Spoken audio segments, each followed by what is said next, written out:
Hello students, welcome to my class UPSC with Sandeep ma'am. And as you all know that we are working on a 90-day challenge. हमारा 90 days challenge चल रहा है जिसमें हम इस साल जो भी स्टेट सिविल सर्विसेज एग्ज़ाम के प्रीलिम्स आ रहे हैं उनको टारगेट कर रहे हैं। तो प्रीलिम्स टारगेट बैच चल रहा है हमारा, जिसमें हमने स्टैटिक भी करना है। We are going to do current affair as well, right. And current affairs के लिए स्टेट पीसीएस के लिए जो बेस्ट सोर्स है दैट इज़ आई दृष्टि। इसका एनुअल कंपाइलेशन आ गया है, so we are going to do that compilation. And इसमें क्या है, मोस्ट इम्पॉर्टेंट जो ईयरली न्यूज़ हैं वो हमारे कवर हो जाएंगे। So within next few days we are going to complete this I दृष्टि course on this channel, so please stay connected and subscribe my channel for timely updates, right? तो first आज हम जो start करेंगे, we'll start with the political news. तो national news के साथ we are going to start our journey of this I Drishti, right. तो we are going to start. So first political news क्या है, देखो बहुत सारी इन्फॉर्मेशन दी होगी, लेकिन इसमें क्या है, हमें जो मोस्ट फैक्चुअल डेटा है उसको हमें क्या है हाईलाइट कर लेना। तो आपने क्या करना है, साथ साथ में शॉर्ट नोट्स बनाते रहना है। जैसे फॉर एग्जांपल अभी हम ये न्यूज़ पढ़ेंगे, फर्स्ट न्यूज़ ही पढ़ेंगे, Tripura declared fully literate state. तो इसमें बहुत सारी इन्फॉर्मेशन दी है, लेकिन सारी इन्फॉर्मेशन हमारे लिए प्रीलिम्स के पॉइंट ऑफ व्यू से रेलिवेंट नहीं है। जो प्रीलिम्स रेलिवेंट पॉइंट है उनको मैं हाईलाइट कर दूंगी, राइट। एंड उनको क्या है, आप शॉर्ट नोट्स बना सकते हो, या अदरवाइज़ आप भी क्या कर सकते हो, पीडीएफ का इस डॉक्यूमेंट का पीडीएफ मैं लिंक शेयर कर दूंगी वीडियो के साथ। And you can download the PDF and you can also highlight the important points जो हमने याद रखने, राइट। तो फैक्चुअल डेटा जो हमारे लिए ज़रूरी है उस पर फोकस करेंगे, right. So let's start with the first news, and first news is related to the Tripura. And what is the news? Tripura has been declared as a fully literate state.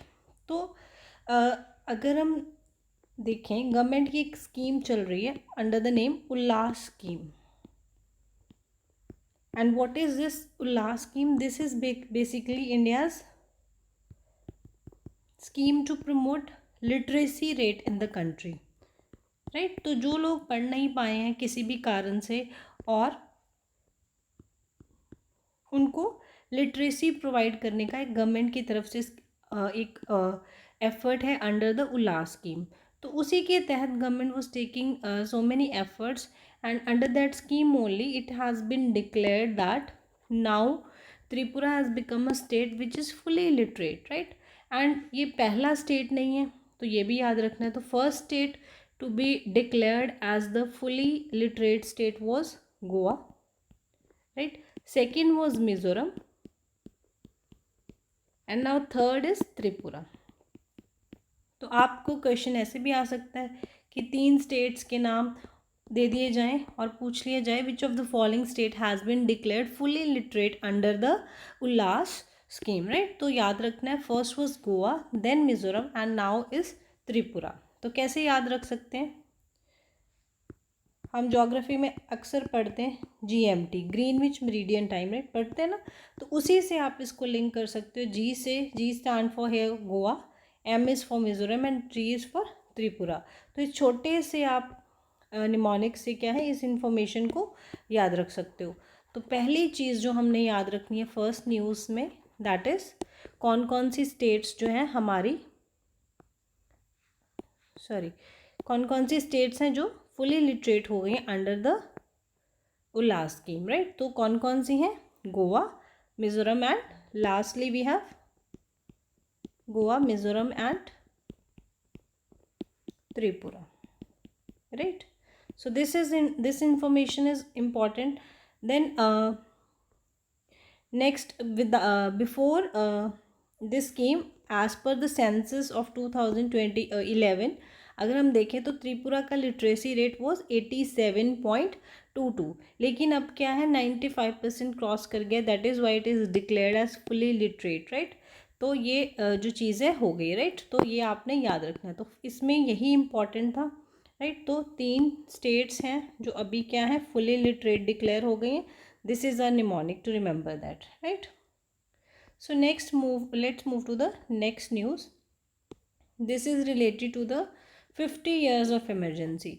तो जो country में internal emergency लगी थी, कौन सी वाली emergency की बात कर रहा है ये, इंटरनल इमरजेंसी लगी थी कौन से ईयर में, 1975 में। और कब तक चली थी, 1977 तक चली थी internal emergency during the time period of Indira Gandhi government, right.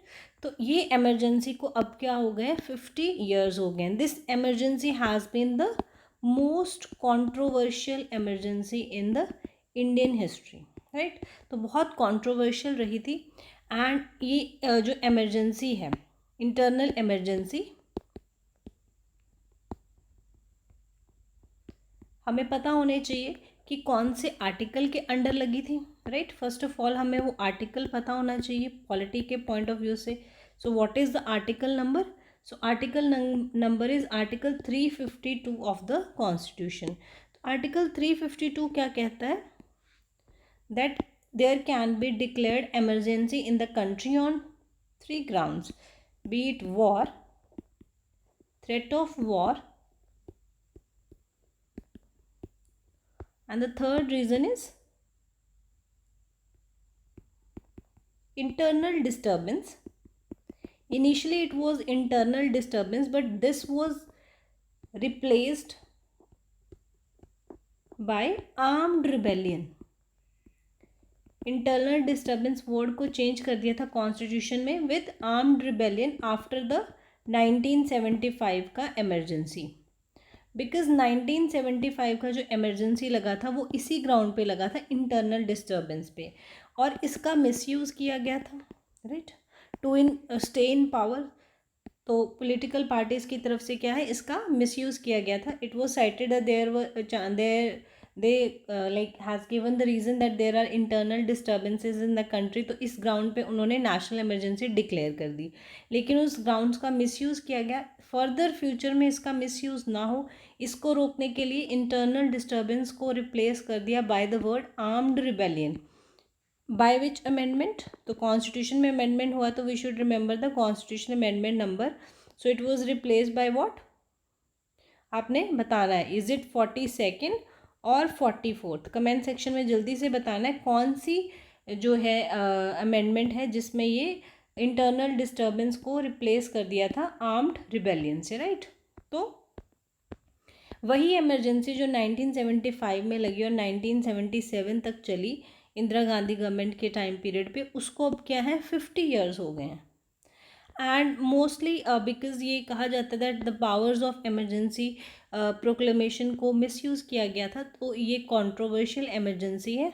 And अभी क्या है, जो प्रेजेंट गवर्नमेंट है, they have declared that this day should be celebrated as what, Samvidhan Hatya दिवस। तो इसको एज अ संविधान हत्या दिवस मनाना चाहिए, because there views that on this day जब इमरजेंसी डिक्लेयर हुआ था, the constitution was misuse, so उसको संविधान हत्या दिवस के फॉर्म में उन्होंने सेलिब्रेट भी किया है इस साल, राइट। सो ये हमने पढ़ लिया दैट 50 ईयर्स ऑफ इमरजेंसी हो गए। 1955 में, सॉरी 75 में ये स्टार्ट हुई थी, 1977 तक ये रही। एंड कौन से आर्टिकल के अंडर, आर्टिकल 352 के under. And who can declare emergency, who has the power to declare emergency, proclaim emergency, president can proclaim emergency on the advice of council of minister, right। तो council of minister की advice पे जो है president of India will declare this emergency, right। so ये आपने याद रखना। so ये static polity के हमारे जो points थे हमने cover कर लिए। if we revise, अभी तक हमने 2 न्यूज़ पढ़ी हैं फर्स्ट पेज पे, जल्दी से साथ में ही रिवाइज़ कर लेते हैं। देखो बार बार रिवाइज़ करेंगे तो चीज़ें याद रहेंगी। तो यहीं पे हमने शॉर्ट नोट्स बना लेने हैं। एंड क्या शॉर्ट नोट्स हैं, first short note is related to fully literate states. And कौन कौन सी स्टेट्स हैं जो फुली लिटरेट बन गई हैं, हमने कोड बनाया था GMT. First was Goa, second was Mizoram, and third जो रिसेंटली डिक्लेयर हुई है that is Tripura, right. Second news हमने करी है related to 50 years of emergency. इसमें हमने क्या पॉइंट्स डिस्कस किए, दैट एमरजेंसी कब से कब चली, 75 से 77 तक चली. देन हमने क्या डिस्कस किया, कौन से ग्राउंड पे थी, on internal disturbance, right. And ये कौन से टाइप की इमरजेंसी थी, this was internal emergency on the grounds of internal disturbance under article 352 of the constitution, right. तो ये सारी चीज़ें हमने डिस्कस करी हैं अभी तक, राइट. एंड संविधान हत्या दिवस कौन सी डेट को है, जिस दिन इमरजेंसी डिक्लेयर हुई थी, दैट इज़ June 25. तो ये भी थोड़ा सा याद रख सकते हो, हालांकि इसके आने के चांसेस थोड़े से कम हैं, राइट. देन उल्लास स्कीम के बारे में थोड़ा सा डिटेल में लिखा हुआ है. उल्लास स्कीम वही है जिसके अंडर क्या है, कंट्री में लिटरेसी को प्रमोट किया जा रहा है. So Ullas scheme basically is a effort to promote literacy in the country, and जिसका उद्देश्य क्या है, व्हाट इज़ द एम, कि जितने भी एडल्ट्स हैं एज 15 एंड अबव, किसी भी बैकग्राउंड से हों, मैटर नहीं करता, एंड किसी भी कारण उनका जो फॉर्मल स्कूलिंग है वो मिस हो गया, so they have not like been properly the part of the education system, तो लिटरेसी का उनका क्या है, लेवल कम रह गया. तो उस चीज़ को मद्देनज़र रखते हुए क्या है, एक स्कीम आई है उल्लास, जिसके अंतर्गत उनको क्या है, लिटरेसी प्रोवाइड करने की कोशिश करी जा रही है, so that they can learn the fundamental basic जो है हमारी बेसिक रीडिंग राइटिंग वो सीख सकें, राइट. सो दैट बेसिक उनको न्यूमेरिकल स्किल्स आ सकें, and they can lead the life easily, right. Because literacy is very very important in present days time. तो उस चीज़ को ध्यान रखते हुए दैट वी आर टारगेटिंग कि we have to literate everybody in the country, even दो जो लोग मिस कर गए हैं उनको भी हमें क्या है, we have to give them a second chance in the form of this Ullas scheme, right. तो ये आपने याद रखना है. सिंपली आ सकता है Ullas scheme is related to which like related to what, so it is basically a scheme to promote literacy in the country, in the people who have like missed the formal schooling, right. तो इसको आपने याद रखना है, one liner question आ सकता है. Then M क्या हमने ऑलरेडी डिस्कस कर लिया, that reading writing skills, basic numerical skills उनको सिखाने हैं, and then it is being implemented through volunteerism, right.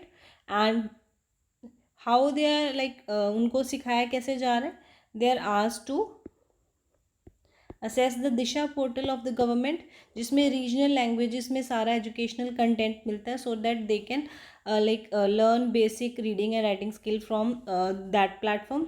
तो दीक्षा पोर्टल के through they are trying to promote this literacy and the basic reading and writing in the people who have missed the formal schooling. This was Ullas scheme, right. then जो इस साल बहुत news में था that is operation सिंदूर. तो इसके बारे में थोड़ा सा पढ़ते हैं.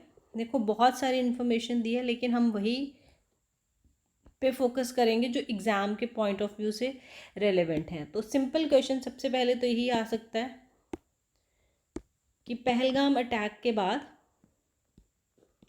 इंडियन गवर्नमेंट ने कौन सा मिशन लॉन्च किया. So what was the name of the mission, mission name was operation Sindoor. And Pahalgam attack, you remember कि पहलगाम में लाइक ये पहलगाम इन कश्मीर, वहाँ पे क्या है 25 Indians and 1 Nepali citizen was murder in a terrorist attack. तो उसका रिवर्ट बैक देने के लिए गवर्नमेंट के द्वारा एक ऑपरेशन लॉन्च किया गया था by the name operation Sindoor, right. So this thing is important.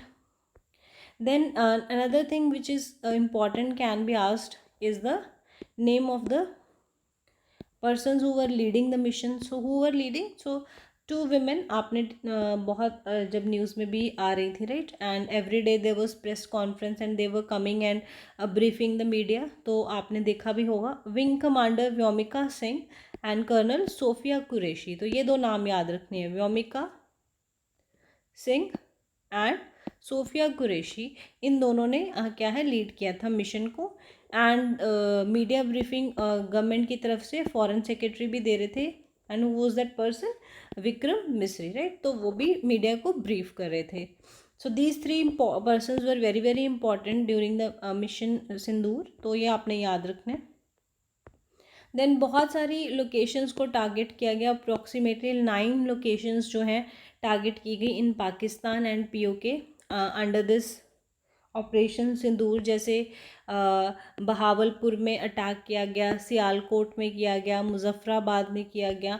So these locations as पर एग्ज़ाम के पॉइंट ऑफ व्यू से नेसेसरी नहीं है, बस एक बार आप रीड कर सकते हो फॉर योर जनरल इन्फॉर्मेशन, यहाँ से क्वेश्चन नहीं आएगा। ये 2 पॉइंट्स इंपॉर्टेंट हैं, एक तो ऑपरेशन का नाम एंड देन द लीडर्स जो were in the leading position, right.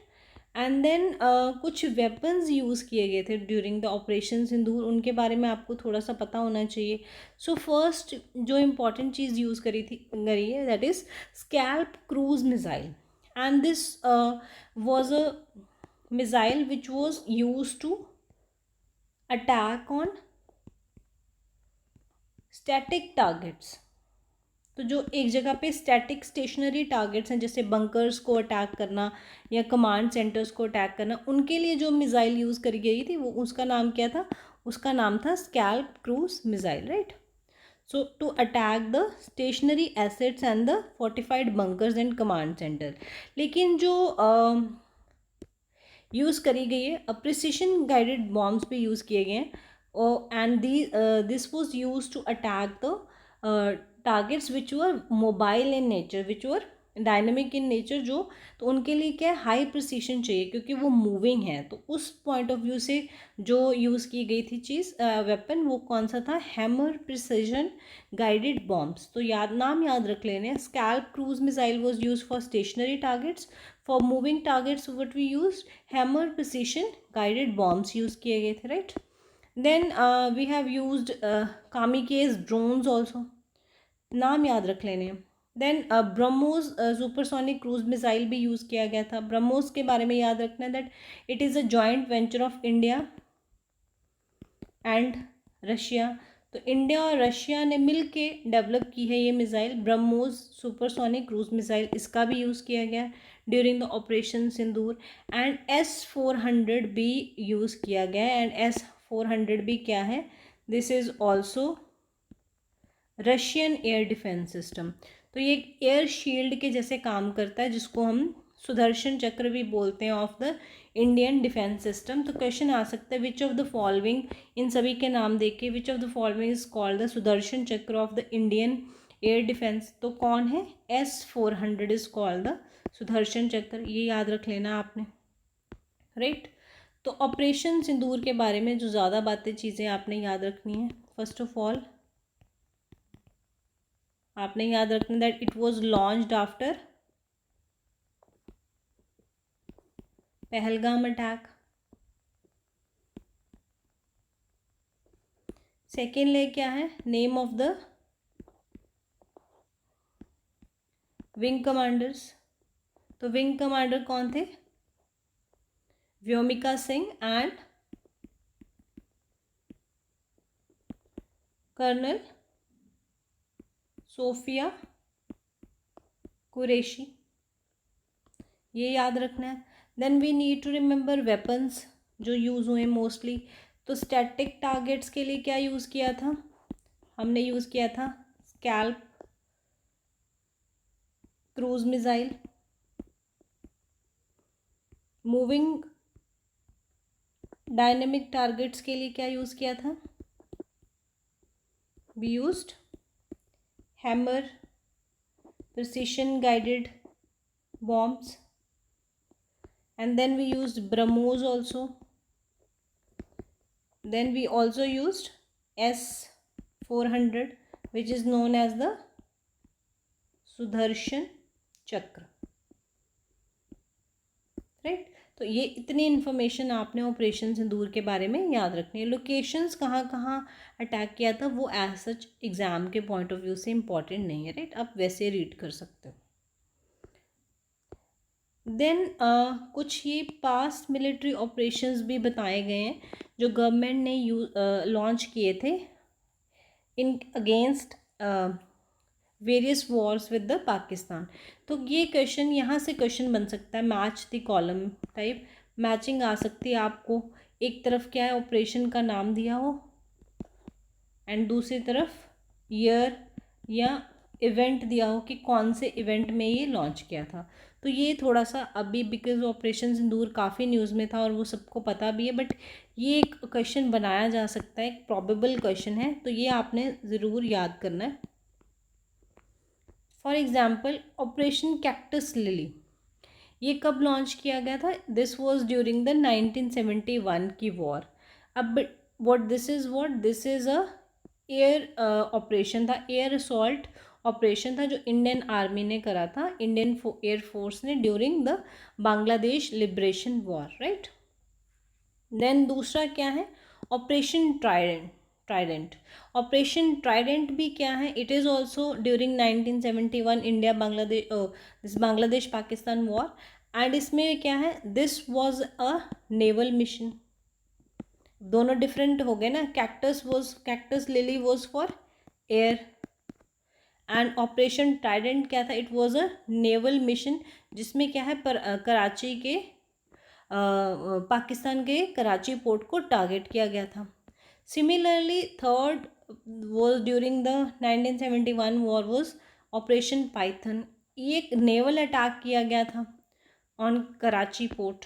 तो कैसे हैं, तीन हैं 1971 के। One is air attack under the operation cactus lily, right.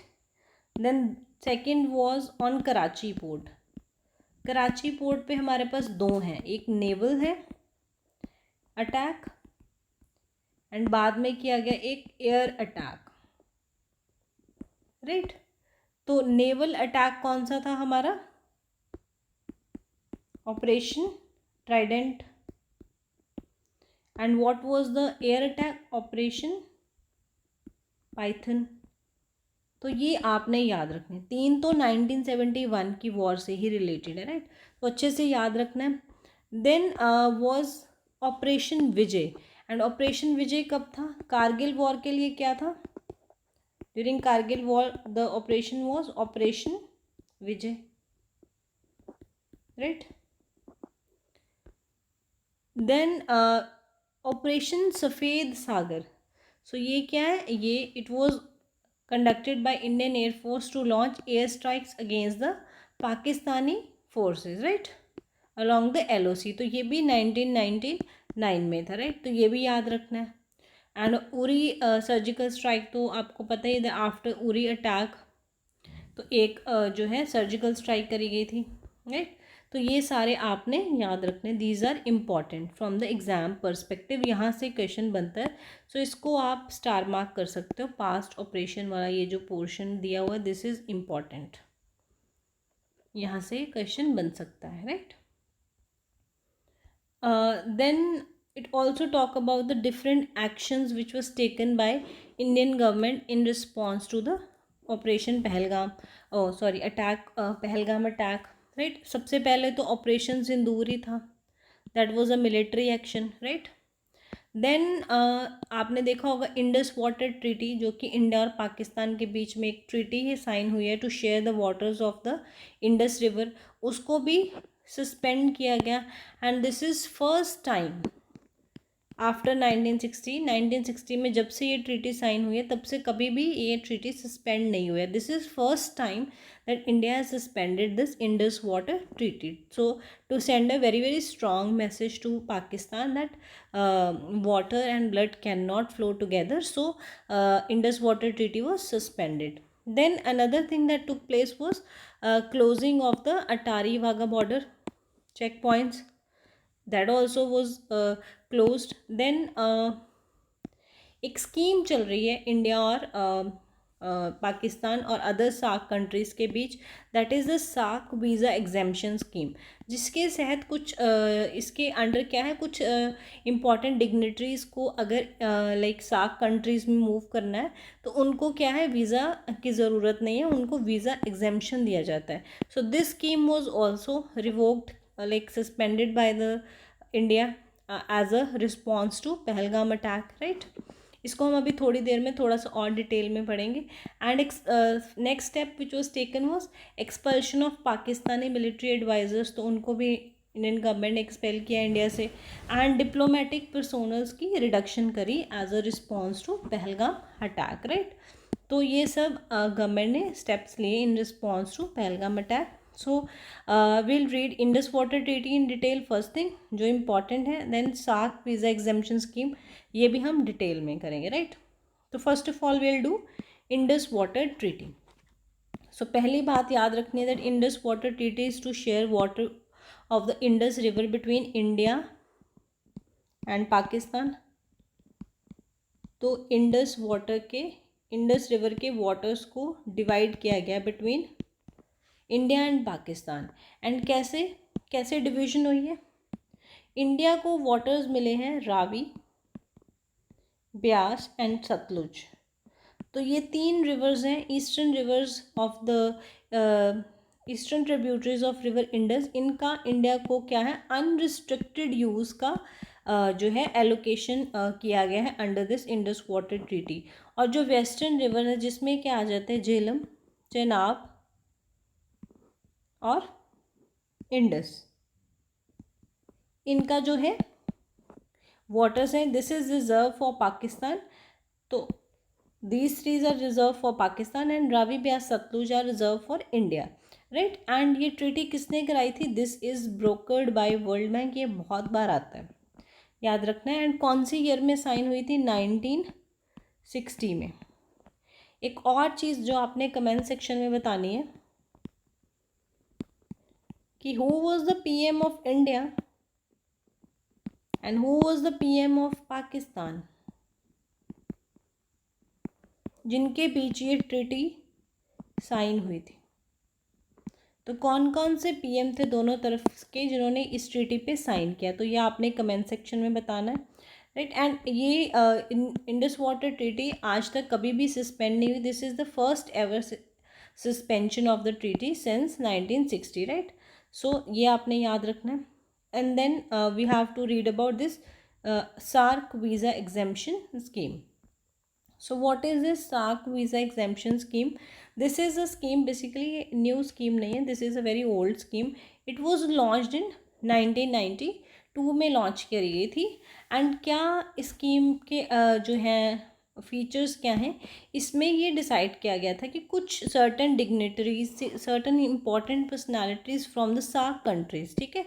तो सार्क क्या है, grouping of South Asian countries. आपने सार्क के मेंबर्स भी कमेंट करने हैं कमेंट सेक्शन में, which all countries are the members of the organization SAARC, ठीक है.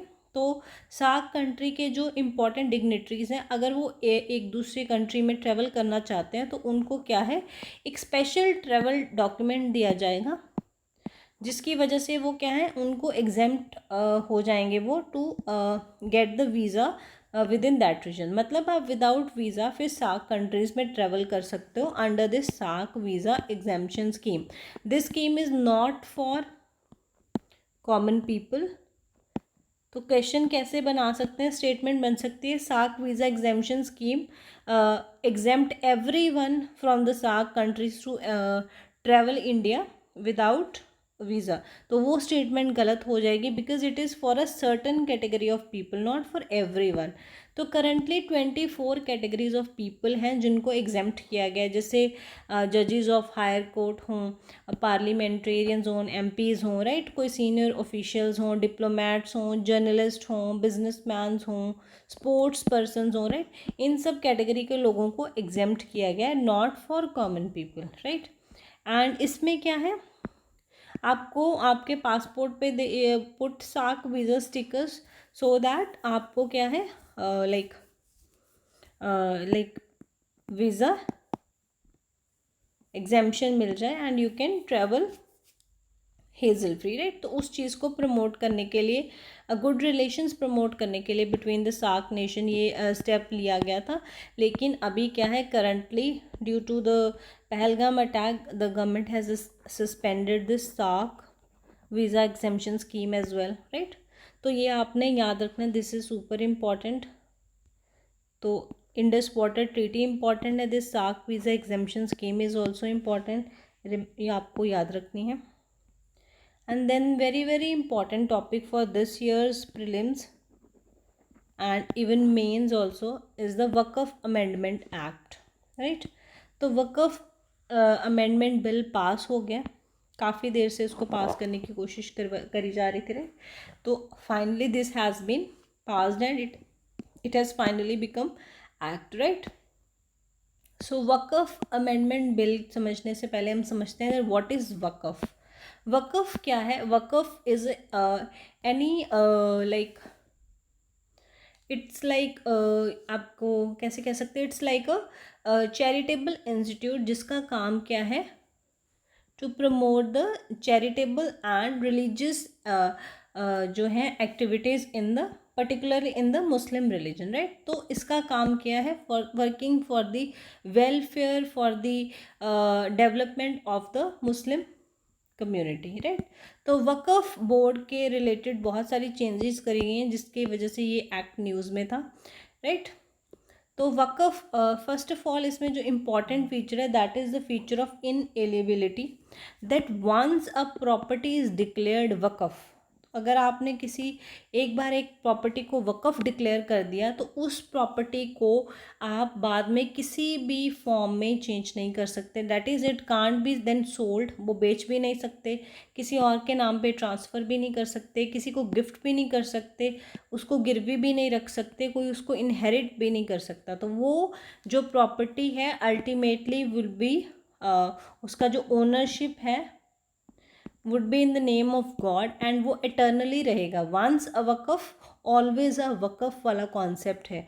तो आप क्या है, वक़फ़ को बाद में किसी को ट्रांसफ़र नहीं कर सकते या वक़फ़ को नॉन वक़फ़ प्रॉपर्टी नहीं कर सकते, राइट। तो वक़फ़ प्रॉपर्टी एक बार डिक्लेयर हो गई तो that will remain Waqf property only. So this is the important feature in the act. Then who is वाकिफ़, जो वक़फ़ डोनेट करेगा, जो प्रॉपर्टी डोनेट कर रहा है उसको क्या बोलेंगे, वाकिफ़ या डोनर बोलेंगे, राइट। एंड पुराने एक्ट के अंडर जो वक़फ़ एक्ट 1995 था उसके अंडर वक़फ़ बोर्ड्स बनाए गए थे to manage the Waqf properties, right. तो जो जितना भी चैरिटेबल प्रॉपर्टीज़ थी उनको कौन मैनेज कर रहा था, वक़फ़ बोर्ड मैनेज कर रहा था। एंड सेंट्रल लेवल पे भी वक़फ़ बोर्ड्स थे और स्टेट लेवल पे भी हर एक स्टेट में स्टेट वक़फ़ बोर्ड्स थे, राइट। तो अभी क्या है, इस वक़फ़ बोर्ड में कुछ चेंजेस करी गई हैं। तो ये कुछ टाइमलाइन बताई गई दैट कैसे कैसे ये बिल पास हुआ, दैट पहले इसको जॉइंट कमेटी को रेफ़र किया एंड फाइनली कैसे ये पास हो गया, राइट। तो ये सब इम्पॉर्टेंट नहीं है, हमें जो की फीचर्स हैं वो याद रखने। सबसे पहले तो वक़फ़ एक्ट का नाम चेंज हो गया है, अब क्या इसका नाम हो गया है, Umeed act.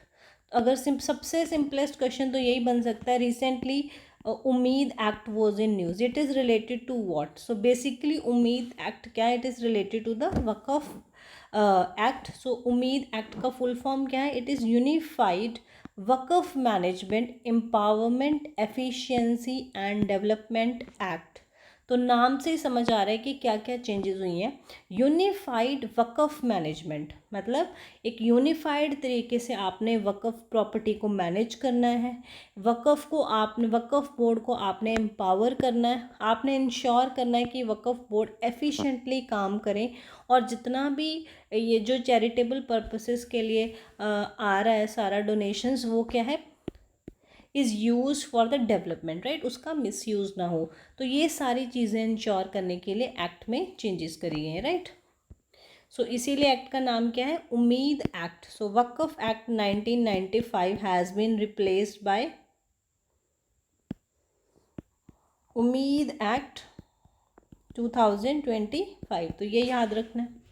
First of all जो सबसे इसमें चेंज हुई है चीज़, that is inclusive governance framework आया है। And how it is inclusive, पहले जो वक़फ़ बोर्ड था उसके जो मेंबर्स थे ओनली मुस्लिम्स थे,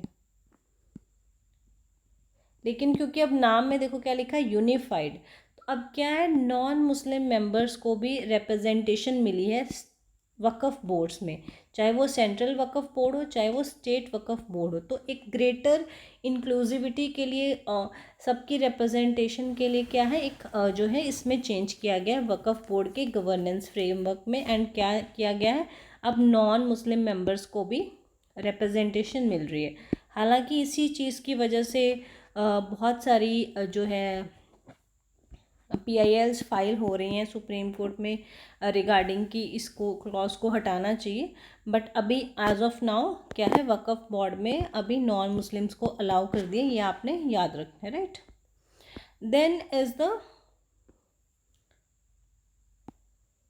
सेक्शन 40 हटा दिए। सेक्शन 40 क्या था, सेक्शन 40 एक जो है एक लाइक एम्बिग्यूअस पावर देता था, यूनिलेटरल पावर देता था वक्फ बोर्ड को ये डिक्लेयर करने के लिए कि कोई प्रॉपर्टी वक्फ बोर्ड है या नहीं है, राइट। किसी लैंड को डिक्लेयर करना है वक्फ, तो वो कौन डिक्लेयर कर सकता था, ओनली वक्फ बोर्ड डिक्लेयर कर सकता था। तो ये चीज़ अब हटा दिए, सो सेक्शन 40 हटा दिया, ये भी याद रखना है, राइट। एंड देन इस एक्ट ने क्लियर डिस्टिंक्शन कर दिया between the trust and the Waqf. They are saying कि Waqf is not a trust and trust is not a Waqf, they are different, right. So they are saying कि जितने भी trust बने हैं इस एक्ट से पहले, राइट, दे विल और आफ्टर दिस एक्ट, सो कोई भी trust will not fall under the Waqf law, right. अगर वो किसी अदर रेगुलेशन के अंडर रेगुलेट हो रहे हैं तो वो ट्रस्ट की कैटेगरी में ही आएंगे, वो वक्फ की कैटेगरी पे नहीं आएंगे और उनके ऊपर फिर उम्मीद एक्ट एप्लीकेबल भी नहीं होगा, right. So there is a difference between trust and Waqf which is clearly like made distinction in the act, right. तो वो भी आपने याद रखनी है।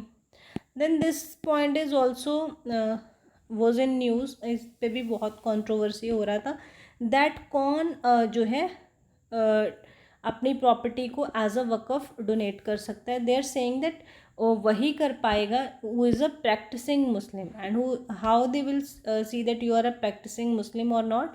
सो if you are practicing Islam for at least 5 years, कम से कम लास्ट 5 years से अगर आप इस्लाम प्रैक्टिस कर रहे हो, only then you are eligible to dedicate your property as waqf, otherwise not, right.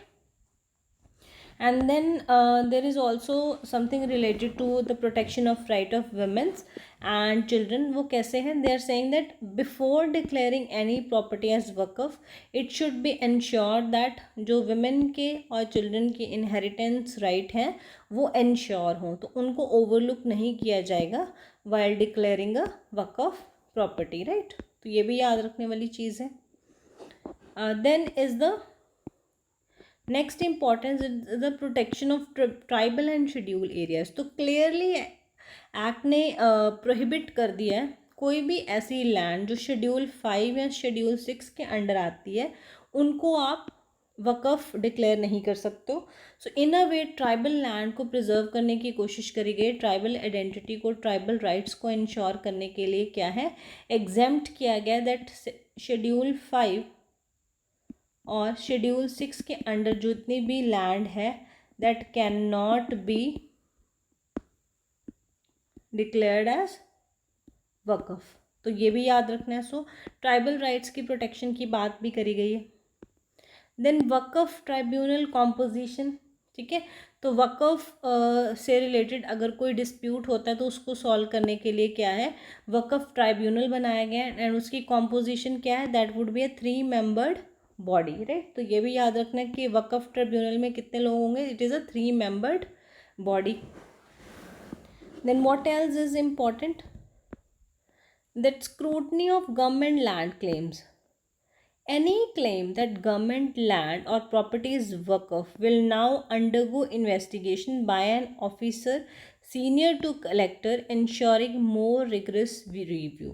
मान लो बहुत सारी अभी ये बहुत सारी ऐसी लैंड हैं जो गवर्नमेंट प्रॉपर्टीज़ हैं बट वो वक़्फ़ भी डिक्लेयर हुई हुई हैं, तो वो क्या वो वक़्फ़ प्रॉपर्टी हैं या क्या वो गवर्नमेंट लैंड है, इस चीज़ का जो क्लैरिफिकेशन है, इसकी जो इन्वेस्टिगेशन थॉरली होगी by an officer senior to the rank of collector, right. तो एक सीनियर ऑफिशियल जो है इसको इन्वेस्टिगेट करेंगे, then only a land would be declared as Waqf और गवर्नमेंट लैंड, राइट। तो प्रॉपर स्क्रूटनी होगी।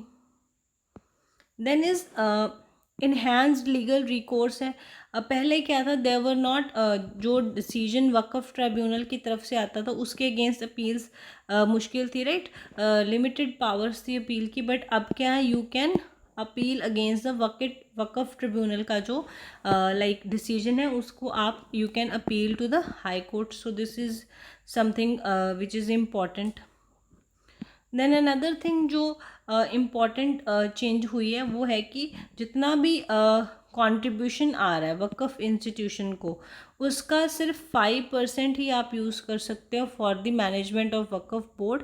बाकी जो 95% है उसको चैरिटेबल पर्पस के लिए ही यूज़ करना पड़ेगा।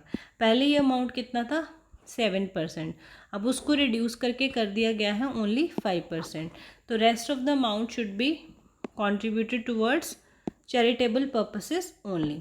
एंड देन ऑडिटिंग का एक फीचर डाला गया है दैट एनी वकफ जिसका एनुअल इनकम 1 लाख से एक्सीड कर रहा है, they have to go for government mandated audits to ensure that there is financial accountability, financial transparency and funds का मिसयूज़ नहीं हो रहा। वो सब चीज़ को इंश्योर करने के लिए there would be audit if the Waqf property is having an income of more than 1 lakh annually, right.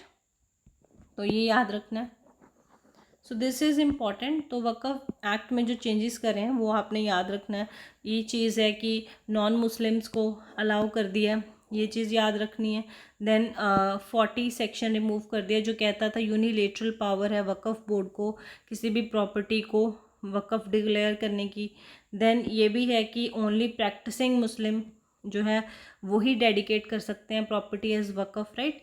And practicing Muslim किसको बोलेंगे, जो एटलीस्ट 5 ईयर्स से इस्लाम प्रैक्टिस कर रहे हैं। देन ट्राइब्यूनल में कितने मेंबर्स होंगे, 3 मेंबर्स होंगे।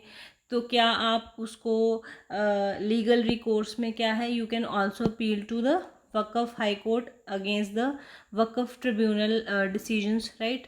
एंड फाइनेंशियल कंट्रीब्यूशन में क्या हमने पढ़ा था दैट वक्फ बोर्ड की मैनेजमेंट के लिए you can only use 5% of the amount, rest 95% should go for the charitable institute। and audit किन किन वक़फ़ के लिए ज़रूरी है, जिनकी इनकम 1 लाख पर एनम से ज़्यादा है, राइट। तो आपको फिर ऑडिट करवाना पड़ेगा। So these are the important features of the Umeed act. And what is Umeed act, unified Waqf management empowerment efficiency and development act, right. तो ये याद रखना है। So this is important. So next जो चीज़ न्यूज़ में थी, गवर्नमेंट ने बोला है, oh sorry, supreme court in a recent judgement has said that digital access is also a fundamental right. So right to digital access is the important part of the current life of people. So you know now everything is online, so digital access is super important. So जीने के लिए अब क्या, internet is very important. तो उसी चीज़ को दिमाग में रखते हुए they have interpreted article 21 in a wider perspective and said that right to digital access is a part of article 21 because it is important part of life and personal liberty, right. So digital access has been declared as fundamental right under the article 21, right. तो दो चीज़ें इसमें पूछ सकते हैं कि कौन से आर्टिकल के अंडर, तो याद रखना है आर्टिकल 21 है, कंफ्यूज नहीं करना। ऑप्शन में आर्टिकल 19 भी दिया होगा, राइट। तो उससे नहीं कंफ्यूज करना, इट इज़ अंडर आर्टिकल 21। दूसरा आपको पूछ सकते हैं कि जजमेंट जो है like was under the given by which जजेस, so justice R Madhavan and justice JP Pardiwala, right. तो इन दोनों ने ये जजमेंट दिया है, राइट। तो ये भी याद रखना है। And it is included under article 21, article 21 में और भी बहुत सारे राइट्स हैं, एंड कौन कौन से एक्ट में वो डिक्लेयर करी हैं वो भी आप दे सकते हो, right. Right to livelihood is also the part of article 21, right to clean environment, right to education, right to privacy, ये याद रखना है, Puttaswamy case, this is important, right to die with dignity, this is also important, right. So these all are important as per the article 21 and they are part of right to life. and अभी digital access भी क्या है, बन गया है part of article 21, right. so यहाँ तक हमने काफ़ी चीज़ें कर ली. So let's move to the next thing. And next thing is related to the next news is related to the caste enumeration in the upcoming census. तो जो next census collect हो रहा है census, उसमें क्या है, the government is trying to collect data related to the caste also. तो caste specific data भी कलेक्ट किया जाएगा so that we can understand कि कौन सी कास्ट में कितने लोग हैं and everything, so that properly आप रिजर्वेशन पॉलिसी को इम्प्लीमेंट कर सको, to understand that which classes are basically backward, which are more backward, so that proper allocation of reservation could be done, right. जिनको ज़रूरत है उनके तक बेनिफिट पहुंच सके रिजर्वेशन का, इस चीज़ को दिमाग में रखते हुए the government is trying to collect data और related to caste in this census also, right. So last time जो कास्ट डेटा कलेक्ट हुआ था वो प्री इंडिपेंडेंस कलेक्ट हुआ था 1931 के सेंसस में, राइट. उसके बाद से क्या है, जो 1951 में इंडिपेंडेंस के बाद सेंसस कलेक्ट जो कंडक्ट किया था उसमें एससीज और एसटीज़ का तो डेटा गवर्नमेंट ने कलेक्ट किया, लेकिन ओबीसीज के रिलेटेड कोई कास्ट डेटा नहीं कलेक्ट किया गया. इसीलिए कोई क्लैरिटी नहीं है दैट ओबीसीज में कौन सी क्लास ज़्यादा बैकवर्ड है और किसको ज़्यादा रिजर्वेशन की ज़रूरत है, राइट. सो ये एस्टिमेट्स जो है अवेलेबल नहीं है, रफ एस्टिमेट्स अवेलेबल हैं. उसी चीज़ की क्लैरिटी के लिए क्या है, अभी government is trying to collect the caste data as well. तो गवर्नमेंट ने सेंसस अनाउंस किया है that we are going to conduct the census. देखो 2011 का सेंसस था, उसके बाद में 2021 में सेंसस होना था, but this due to Covid नहीं हो पाया, राइट. एंड उसके बाद में डिले ही होता जा रहा है. सो अभी क्या है, now we are going to complete the census by 2027. तो ये याद रखना है, by 2027 government is saying that they are going to publish the new census data. Then ये याद रखना है, इस बार का सेंसस जो है 2 फेजेस में होगा.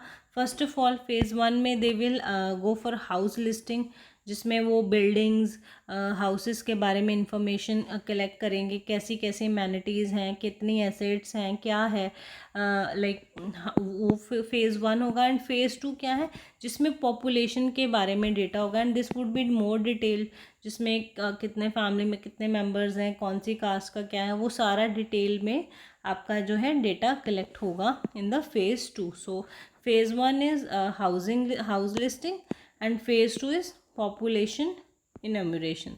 So these both are the phases जो भी कंडक्ट होंगे, राइट. तो ये आपने याद रखना है. तो इतना स्पेसिफिक चीज़ें बहुत ज़्यादा नहीं इसमें पढ़ना है, इतना नहीं आएगा. So next important, this is important. So UNESCO के मेमोरी ऑफ वर्ल्ड रजिस्टर की जो एंट्रीज़ हैं उसमें इंडिया की 2 जो मैन्युस्क्रिप्ट्स हैं वो हैं उनकी ऐड हो गई. तो इंडिया की तरफ से मेमोरी ऑफ वर्ल्ड रजिस्टर में 2 एंट्रीज ऐड हुई हैं. फर्स्ट इज़ भगवत गीता, तो ये आपने याद रखना है. तो गीता ऐड हुई है. दूसरी इज़ नाट्य शास्त्र, तो दैट 2 आर एडिड. सो याद रखना है कि यूनेस्को के मेमोरी ऑफ वर्ल्ड रजिस्टर में न्यू एडिशन इंडिया की तरफ से क्या है, 2 हैं, भगवत गीता एंड नाट्य शास्त्र, राइट. तो Bhagavad Gita you know, so it is a philosophical document, right, which is the part of Mahabharata. कितने वर्सेस हैं, थोड़ा सा फैक्चुअल इन्फॉर्मेशन है। 700 वर्सेस हैं, 18 चैप्टर्स हैं भगवत गीता में।